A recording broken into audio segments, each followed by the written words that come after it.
آخری عمر میں آدمی کو وصیت کر دینا چاہیے.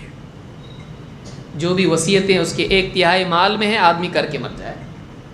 یہ نہ ہو کہ وصیت نہ کی ہو اس نے. ہاں جو مال اس کا ہے اس میں شریعت کے اعتبار سے اس کے بٹوارا ہو جائے گا، وہ قرآن و سنت میں بتا دیا گیا ہے.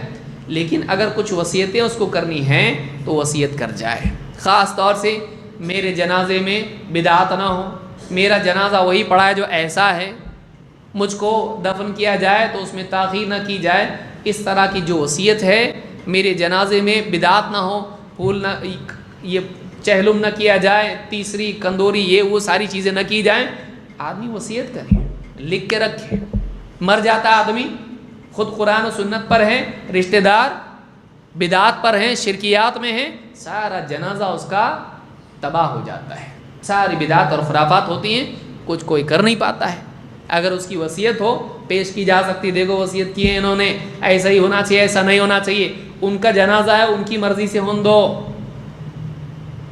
آدمی نہیں کر پاتا ہے. کتنے لوگ اسی طرح سے مر جاتے ہیں. یاد رکھیں اس کو. جو دواخانے میں نہیں آتے وہ جنازے میں آ جاتے ہیں، ہے کہ نہیں؟ دواخانے کا بل بھرنے جو لوگ نہیں آتے ہیں وہ جنازے میں حق جتانے کے لیے آ جاتے ہیں، ہم رشتہ دار ہیں. یہ بہت بڑا عالمیہ مسلمانوں کا ہے. اللہ کے نبی صلی اللہ علیہ وسلم فرماتے ہیں ما حق امرئ مسلم لہ شیء یوصی فیہ.